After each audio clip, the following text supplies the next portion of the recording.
heart of the discerning acquires knowledge, for the ears of the wise seek it out. I've been talking to a lot of people from my space, from people who are starting with content, already in content, in editing, in that kind of space, and talking with the people who are currently planning their paths and what are they going to do. And majority of them are planning the exact same path, which is I'm going to learn how to edit a bit, and then I'm going to open an editing community.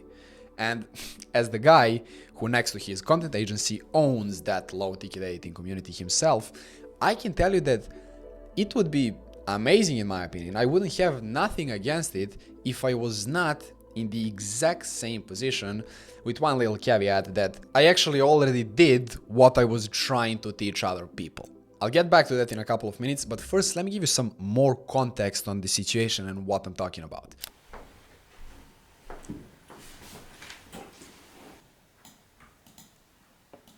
So as I was running my first agency, the main and the only reason why I opened a community was simply to have editors for my agency. That's the only reason. And the main proof for that is, which you can even find on my profile on Instagram, is that that community was free, like completely free for months. It wasn't some kind of like bullshit scam, like it's free, but it's because it was a lead magnet and I'm gonna sell you something. No. It was literally free. Because the main reason and the only reason why I wanted that community is simply to train people to eventually hire them in my agency. And as I was running that community and agency in the same time, I started to not like the things that were happening in my agency. I was simply hopping on sales calls every single day for nearly all day. I was spending nearly all my money on ads, and it was simply not an enjoyable business to work on. Whereas this community thing started to look very interesting to me because I'm hopping on calls, I'm helping people become better, people are very grateful for what I'm doing, and I started to like it more. And eventually I decided to make it into a paid community simply because I wanted people to be more committed to learning and becoming better at this thing. And as I was building my paid low ticket editing community, I shut down my agency simply because it wasn't a business model I enjoyed, and this business model at the time seemed like a million times better option. But when I actually got into it, I realized that there were problems there that I never even thought of before starting it. I'll give you a few examples. Churn is unbelievably high. No one's doing anything because no one's committed, because no one is actually paying anything. It's a low ticket thing, so there's no real actual commitment there.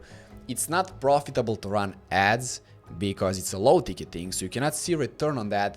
It's great if you even break even on ads. The only way that you can actually be profitable on ads is if in the back end you have some kind of high ticket upsell. And not only that, but the main thing was that I wasn't able to see how am I gonna do this in long term and in years, because it wasn't clear to me what are the skills that I'm gonna learn, what are the things I'm gonna become better at, because I was just the guy who once did something, and right now I'm trying to teach other people how to do it, but I'm not even still doing it myself. I did it once and now I'm teaching other people how to do it.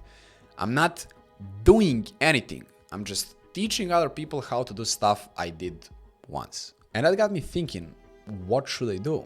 And as we know that God always has his plans for you, I ended up meeting people who have their community, but that's not even close to their main thing. But in the same time, they have their real business that they do as they work, which is their done-for-you agency, their service-based business. But in the same time, they have community just on the side. And that got me thinking again. So I ended up having a chat with my mentor about that. And after a long conversation, I realized that I was making a huge mistake.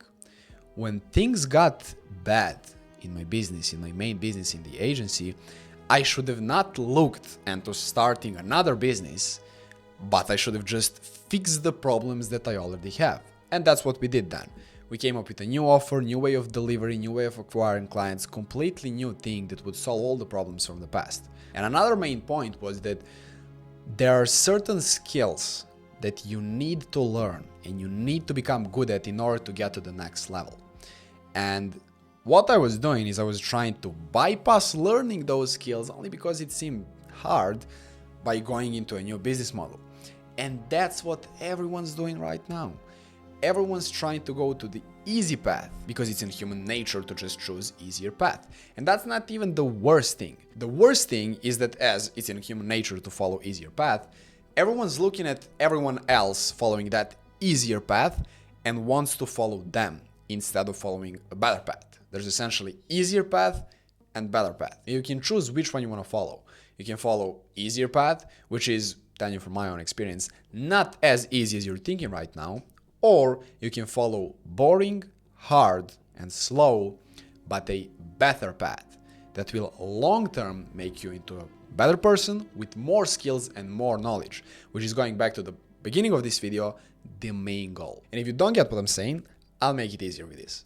Let's say I want to learn how to play a guitar or how to play piano. I want to find a guy that knows how to play the guitar. I don't care if he's ever made money playing guitar, if he's won some awards, if he's making his money with ice cream business. I don't care what he's making his money from. The only thing that I care about is that he knows how to play a guitar, and I want him to teach me how to play a guitar. On the other side, if I wanted to learn a skill that I want to use to make money after that, the first requirement that I would need from that person to have achieved is to have made money with that skill that I'm trying to learn, and is currently making money still with it. And the main reason why all people want to learn how to edit is to eventually be able to make money from it and eventually live from the money they're making. So people actually care whether you have made money with it or not. And let me ask you, who would you choose from these two choices? On one side, we have a guy, and I know this guy that I'm taking as an example from my community. He's a great guy, massive action taker. He's still in the beginning phases, but it doesn't matter because he's on a great path. He's tried 1,000 different things. He's tried to do this way of outreach, that way of outreach. He's hopping on sales calls, trying to change his offer, change the way he fulfills, tried a million different things. He's at about 10K or something like that, not sure, it doesn't even matter. On one side, you have that type of guy who's running his service-based business. And on the other side, you have a guy who joined someone's community or bought someone's course, went through it, and then recreated the things that he saw. He never actually even implemented those things in real life scenario. He simply just recreated those videos and opened his community to teach you how to edit. The only way, in my opinion, that could work was if in his marketing, he said that he will be teaching you editing as a hobby. Teaching you editing just so after you come after your job and in your free time you don't have nothing to do, so in your free time you just want to edit a video as a hobby. Which is not even an option, because no one cares about editing if it's not because of learning it to eventually make money from it and eventually live from that money. So if you want to teach other people how to edit and how to eventually make money from editing, but you are not doing that, my friend, you are on a very, very wrong path. That's not the path that you should be following right now. So if you're still here, the main point of this video was to share with you the things that I learned so far and what are some of my thoughts on what I was seeing this week. And that is that the main goal should be getting more knowledge, getting more skills, and becoming better self. Because the truth is, if I focus on becoming more than I am, by default, as a byproduct of that, I will have more than I have. And the only thing I can control is what I do and what I am and what I become. So take the path that will give you the most knowledge and skills in the long run. That's it for this one. And if it's God's will, I'll see you next Saturday.